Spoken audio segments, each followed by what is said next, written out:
Hola a todos, bienvenidos una vez más al canal de Filosofía en Marcha y en esta ocasión volvemos con un invitado súper especial.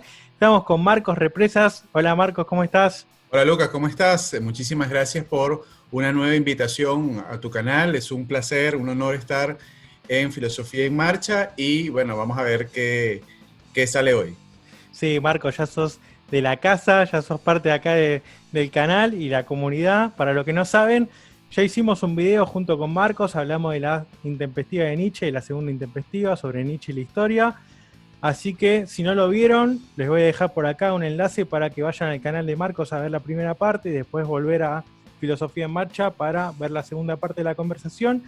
Y en el video de hoy vamos a hablar de qué es la ilustración de Immanuel Kant. ¿Qué es la Ay, qué rico. ilustración de Immanuel Kant? Es un texto de 1784, es un texto que viene posterior a la primera crítica de Kant, que es Crítica de la Razón Pura, y este es un texto bastante diferente a lo que nos tiene acostumbrado o lo que la gente piensa que es el pensamiento de Kant. Si bien Kant es un pensador que se hace reconocido en el mundo de la filosofía, en tanto escritor de texto de filosofía bastante tardío, estos textos de la crítica de la razón pura, la crítica de la razón práctica y la crítica del juicio, tiene otros textos que son de un carácter totalmente diferente y eso es lo que vamos a analizar en este video, en este encuentro con Marcos. Bien, la primera gran pregunta que tengo es, ¿por qué crees vos, Marcos, que Kant se realiza esta pregunta sobre la ilustración? Kant se hace la pregunta ¿qué es la ilustración? Y que en última instancia se está haciendo la pregunta por el contexto actual. Una de las cosas más importantes que hace Kant y que como bien tú mencionabas ahora, esto es un texto que es un pequeño escrito, un artículo que está siendo publicado, no es un libro, digamos es un texto marginal de Kant, un texto a los márgenes de su obra monumental. Si bien es cierto, la pregunta por la ilustración también Kant se está haciendo la pregunta por el contexto. Y es una pregunta muy importante a nivel de la historia de la filosofía, porque es la primera vez que un filósofo se hace una pregunta por el presente. Regularmente la filosofía siempre se pregunta es por la historia de la filosofía o por el pasado, pero Kant aquí, en un texto marginal que como tú bien decías, no pertenece al canon kantiano, es un pequeño texto, un artículo publicado y si bien es cierto, es un texto marginal, una de las grandes importancias que tiene este texto y que cuando hablamos para hacer este video te dije sí inmediatamente, precisamente porque Kant abre la pregunta por el presente. ¿Cuál es el contexto de la obra? Es la ilustración, estamos ubicados en 1600, 1700, donde si bien es cierto la ilustración o la iluminación, el Aufklärung, que por cierto que nos va bien porque te veo un poco, digamos, iluminado. Él también pertenece, digamos, a una etapa no tardía, pero ya madura acerca de la ilustración. Si bien es cierto, también la ilustración está rondando como un espectro, desarrollándose en otras partes de Europa, no solamente en Alemania, donde, por ejemplo, se hizo un hincapié en el empirismo, entonces todo este tema epistemológico del empirismo, y también vienen los franceses con el tema enciclopédico. Kant viene a hacer una resolución con el tema del conocimiento entre el racionalismo, donde se hace una excesiva confianza en la razón, o el empirismo, donde lo real es lo que puedo palpar, muy al tema científico, ¿verdad? Kant aquí está, que tampoco lo podemos desligar de su obra, está haciéndose la pregunta por el momento histórico, pero además él está poniendo postura en ese momento histórico. No solamente lo está describiendo, sino que él está diciendo también, cosa extraña también, que en el video de Nietzsche, de la intempestiva sobre la historia, tú decías, bueno, Nietzsche está escribiendo también a partir de él. Creo que Kant en este texto comienza a hacerlo también porque él también hace la postura cuando él comienza a decirnos acerca de la minoría de edad y de la mayoría de edad que nos confiere la ilustración. En ese sentido, ¿qué te parece a vos este término de la mayoría? Un poco extraño, ¿no? No deja de ser un poco extraño porque deja muchas preguntas al aire que él no contesta, que podemos ir hablándolo. Pero ¿qué te parece a vos de primera entrada cuando él comienza el texto de la ilustración y decir, bueno, ya estamos en una mayoría de edad? ¿A qué es lo que se está refiriendo y quién tú crees que son los que son menores de edad? Inmediatamente, a veces uno cree, como cuando va a leer un texto de filosofía, donde se formula el título de la obra o del texto, es una pregunta, uno cree que va a encontrar esa respuesta a lo largo de todo el desarrollo de esa obra. En cambio, Kant es contundente ya en las primeras líneas. Cuando habla también de ilustración, y mencionábamos el tema de la crítica de la razón pura, que es un texto clave en el pensamiento de Kant y que lo escribe 2 o 3 años antes de este pequeño texto. Y en esa crítica de la razón pura converge tanto el pensamiento filosófico de Descartes, el empirismo de Hume, que vos bien mencionabas, y también la física de Newton. Y él lleva a cabo, porque Kant es clave en el pensamiento o en la historia de la filosofía, es porque hace un cambio a la hora de pensar las cuestiones y las problemáticas que ni siquiera en Descartes, que es el filósofo que hace el viraje al pensamiento moderno, había hecho. Si bien, como para hacer un análisis general y rápido, en el mundo griego, que hablábamos también en las intempestivas, había una relación del ser humano con la naturaleza, pero una relación de contemplación. En el pensamiento moderno, a partir de Descartes, es una relación de servirse del ser humano, de servirse de la naturaleza y sacar provecho de ella, y ya no es un mero aprendizaje contemplativo. Ahora, Kant lleva más adelante todo ese tipo de conocimiento y esa relación del ser humano con la naturaleza, con su entendimiento, y dice, bueno, ¿cómo comprendo el mundo? ¿Cómo me comprendo a mí mismo? Y acá aparece toda esta discusión con la iluminación, con el tema de la relación de uno con su razón, porque justamente lo que desarrolla en la crítica de la razón pura son esos límites del entendimiento y de la razón. Instaura esos límites.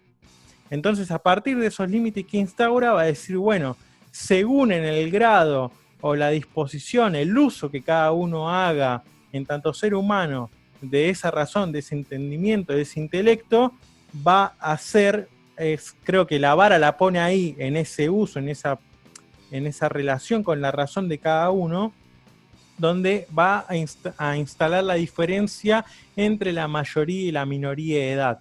También creo que es válido aclarar para la gente este término de ilustración, que viene de la palabra alemana Aufklärung, que es iluminación, que viene también de aclarar, y que va en relación después con la libertad, que es lo que va a aparecer. Hace hincapié Kant en minoría de edad, en tanto no hay un uso libre de la razón.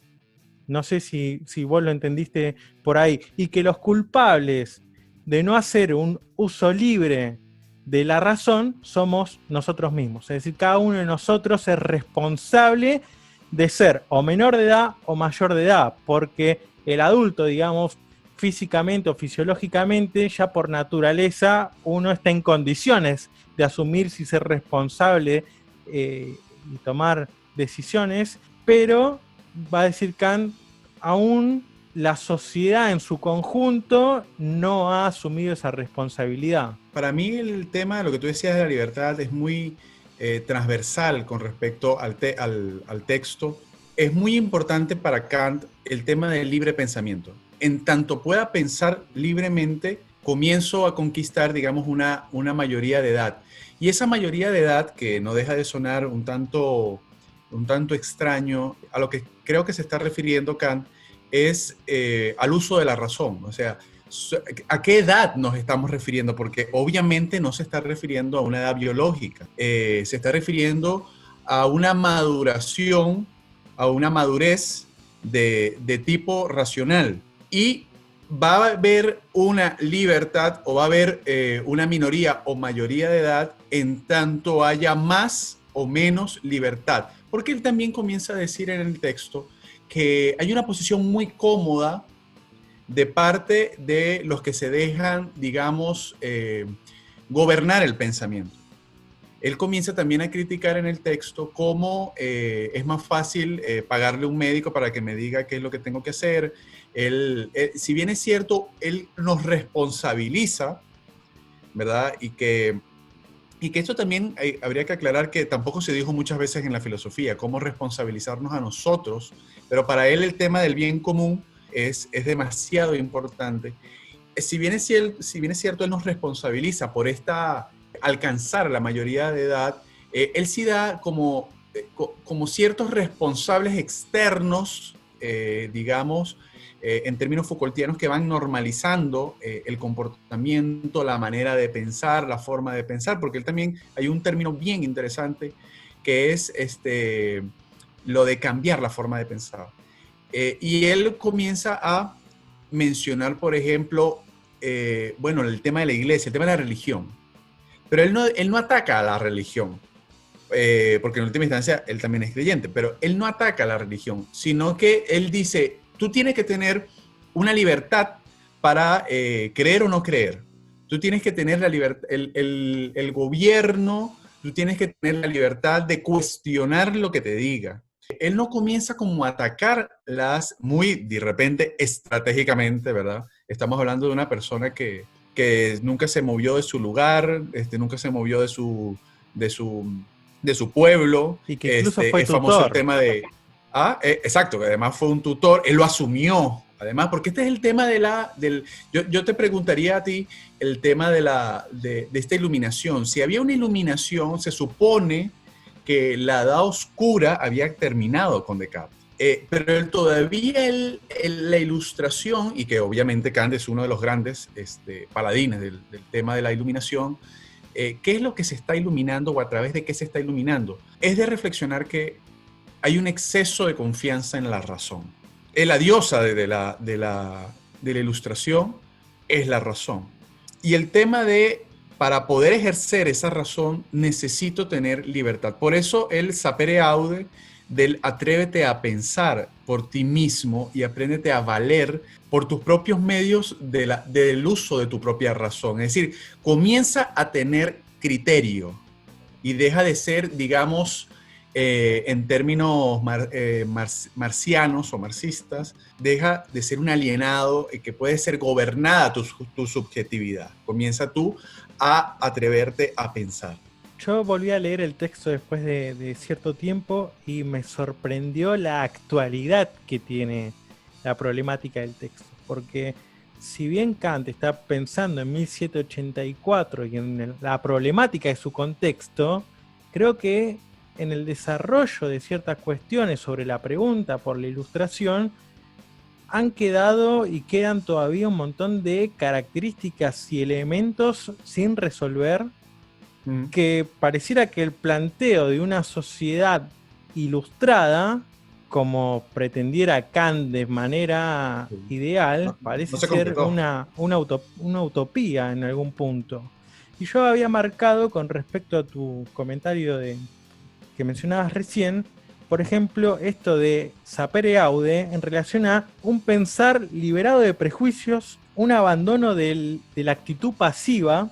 Y esto también me recordaba, no sé si te sonará a vos también, con respecto a las intempestivas de Nietzsche, donde dice, bueno, la memoria, el pasado, la historia, y todo eso son un montón de cuestiones y elementos que no nos dejan actuar, que no nos permiten la acción y tomarnos entre manos a tomar decisiones. También con respecto a lo de la razón y que la razón es la diosa para Kant, o que se mueve a partir de ese eje, es liberarse de la superstición y de creencias supersticiosas y obviamente comenzar a pensar por sí mismos, porque si bien hay tutores, hay que pensar, y esto también lo pensaba en relación a las intempestivas justamente con el tema de Schopenhauer como educador y quiénes son los educadores, es la función y el rol de estos tutores. ¿Qué calidad de tutor o qué condiciones tienen que tener estos tutores de los que habla Kant, que o nos sostienen en la comodidad de esa minoría de edad, o nos permiten, como hablaría algún tipo de psicología del desarrollo, un tutor que en realidad nos permita dar el salto cualitativo a la condición de mayoría de edad? Sí, un profesor que no te diga, qué pensar, sino cómo pensar. Que te enseñe a cómo pensar, que te dé las herramientas racionales para tener criterio y libertad de pensamiento. Si bien es cierto, el texto, igual que tú, me parece muy actual y donde todavía tenemos muchas deudas con ese texto, creo que se ha desbordado, digamos. Es que estoy pensando ahorita en el tema con lo que decías de que todavía estamos en deuda. Antes de decir lo que iba a decir, era que hasta cómo la posmodernidad sigue siendo una extensión de esto.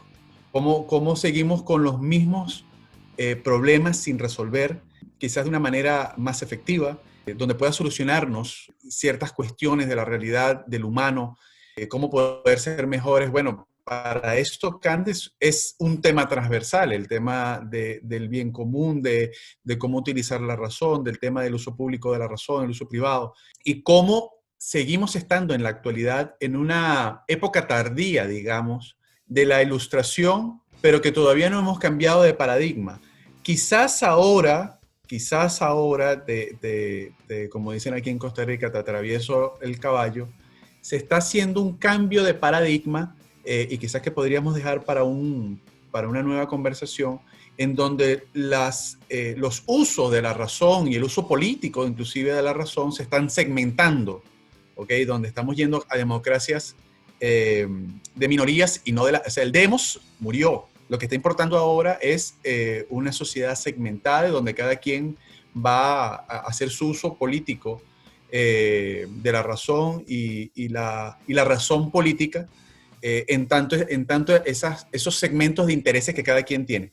Pero volviendo al tema que hablabas, a mí me llama mucho la atención el tema de la mayoría de edad, porque te deja, si bien es cierto, lo que te da la madurez es la razón, y estamos en un momento de esplendor, donde la filosofía es la madre de la ciencia, ¿okay? Donde incluso hay un discurso cientificista, o sea, por la búsqueda del método, todo a partir de la modernidad, ¿verdad? Que tú decías bien con el viraje de Descartes, donde él inclusive está consciente y en el discurso del método está diciendo: estoy haciendo un hombre nuevo, estoy haciendo una forma de pensar nueva, haciendo una ruptura conscientemente del medioevo. Pero no queda claro en Kant que si hay una mayoría de edad y la minoría de edad es el poco uso de la razón o el dejarme gobernar la subjetividad, en términos de época, si la Ilustración es, digamos, porque él sí, creo que, mal no recuerdo, termina el texto diciendo, bueno,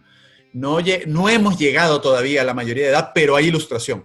O sea, queriendo decir, bueno, hay brotes, hay gente, hay tutores, digamos. Y si la época, el término epocal de la mayoría de edad es la Ilustración, uno podría reflexionar entonces dónde queda la niñez, dónde queda la adolescencia en términos históricos de ese uso de la razón. Con respecto a la adolescencia, creo que obviamente por el contexto histórico, hasta que no viene posterior a la Revolución Industrial, es como que no está considerado, sino que es una problemática que podríamos pensar nosotros ahora. Sí, con respecto a la niñez, veo que Kant es preciso en el sentido de que ataca esa minoría de edad, que obviamente no refiere a una minoría biológica, como vos bien marcabas, sino en el uso del entendimiento, porque en esto de que condena la pasividad y la temeridad ante tomar decisiones, ante la posibilidad de actuar, yo pensaba cuando leí el texto, digo, bueno, pero un niño, cualquier criatura que sale, juega y está haciendo sus cosas, desea algo, le gusta tal cosa y se arroja en pos de eso hasta alcanzarlo y tomarlo y poder conquistarlo, digamos, de alguna manera. Entonces, ahí yo no veo una actitud pasiva. Incluso ese niño tiene una relación con el entendimiento y una comprensión del mundo totalmente distinta de la que tiene un adulto. Entonces, pero no significa que no piense. No, es que de hecho, está pensando en su mundo, a partir de su comprensión de mundo, de niño. Está desde otro lugar. Totalmente, pero justamente esta figura del niño y esa libertad del niño que juega y que anda por su vida libre, sí o sí está rodeado, o inevitablemente está rodeado de tutores que le marcan lo que sí, lo que no, lo que está bien, lo que está mal, lo que es lo bueno y lo que es lo malo, lo que más le conviene. Tiene tutores, padres que deciden por él hasta que alcance su mayoría de edad, ¿no? O al menos creo que funcionamos así constitucionalmente. Sí. Este, Pero hay un tema importante de lo que tú decías. ¿Qué garantía nosotros tenemos? Sí, me parece que hay un exceso de confianza en ese tutor. O sea, ¿quién es el que dice, quién es el que marca que ese tutor ilustrado, en términos kantianos, es el que nos va a garantizar el uso libre de la razón en la mayoría de edad? Es decir, hay un tema que hay como que masticarlo un poco, porque tampoco Kant tampoco se pone a sí mismo como el ejemplo, ¿verdad?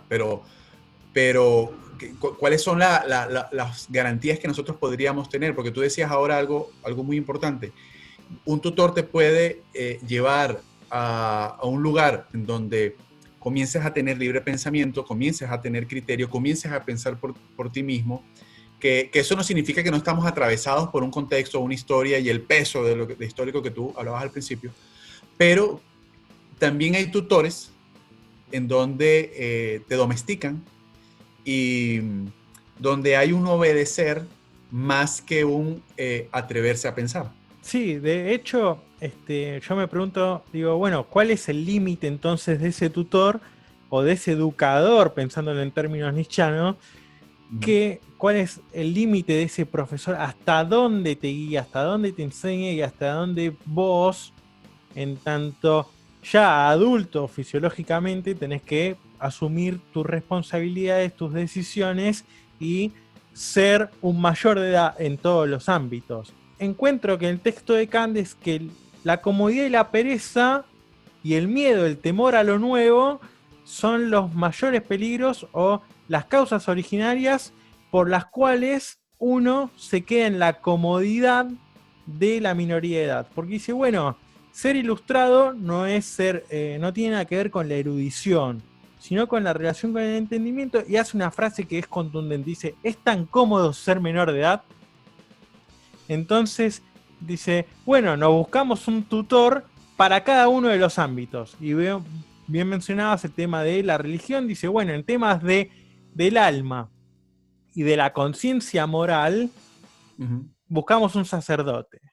En temas de el cuidado del cuerpo, buscamos un médico. En tema de cuestiones civiles, buscamos un abogado, buscamos un político, un Estado que nos dirija. Entonces siempre en cada uno de los ámbitos de nuestra vida tenemos entonces un especialista, una persona que se encargue de tomar decisiones por nosotros. Y nosotros únicamente estamos ahí como si fuéramos unos burgueses que podemos pagar por todas esas condiciones y esas toma de decisiones de otros, y nos quedamos en esa posición de amo. No sé si te sonará en algún lugar de Hegel, de la dialéctica del amo y el siervo, de posición de amo en la cual los otros toman decisiones y yo confío que van a elegir lo mejor para mí. Pero no queda claro con tu comentario si Kant era un profesor bien pagado o mal pagado. Ah, eso no lo sé. Porque claro, fíjate que es curioso. Él va diciendo, bueno, con el tema del alma está el sacerdote, con el tema de la salud está el médico, pero ni de vaina menciona al filósofo. O sea, se supone que el mayor tutor de los tutores para Kant debiera ser el filósofo, pero curiosamente no menciona el papel del filósofo como una forma activa. Claro, que también estamos viendo a Kant después de Kant, ¿verdad? O sea, pero no está implícito el filósofo. Kant se hace la pregunta de decir, ¿estamos en una época ilustrada? No, porque todos y cada uno de nosotros no somos mayores de edad, en tanto nos relacionamos con la razón, ¿no? Con el intelecto. Ahora es una época de ilustración. ¿Y qué quiere decir que es una época de ilustración? Hay indicios que posiblemente en un futuro seamos una época ilustrada. ¿Y quiénes son esos indicios? ¿Cuáles son esos indicios? A mí me suena claro, a filósofos. Filósofo, pero él no lo explica. O sea, aquí estamos, digamos, jalándonos un poco los pelos de Kant, ¿verdad? No, si bien acá aplicamos hermenéutica del siglo XX pura, o sea, no está en el texto. Sí, no está en el texto. Y esto es muy curioso porque el texto hubiese sido muy distinto si él lo hubiese dejado explícito. Bueno, vamos, el texto no se agota, pero vamos a tener que darle un cierre a esta conversación. Me pareció fantástico, me encantó la propuesta de poder conversar sobre este tema, sobre Kant, sobre todo, que es uno de los autores clave de la historia de la filosofía. Marcos, te doy las gracias de nuevo. Les recuerdo que tenemos otro video antes con Marcos sobre Nietzsche y la historia, que lo pueden ir a ver. Vamos a dejar las etiquetas también, vamos a dejar todo en la caja de los comentarios.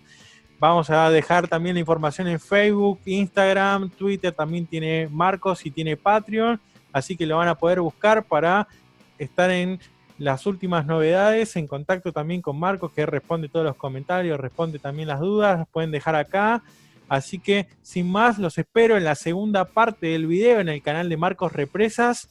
Así que nos estamos viendo allá en el otro canal. Muchas gracias, Marco, de nuevo. Muchas gracias, Luque. Muchas gracias a tu audiencia por estar allí. Espero que les pueda gustar la conversación y nos vemos en el próximo video. Muchas gracias. Hasta la próxima.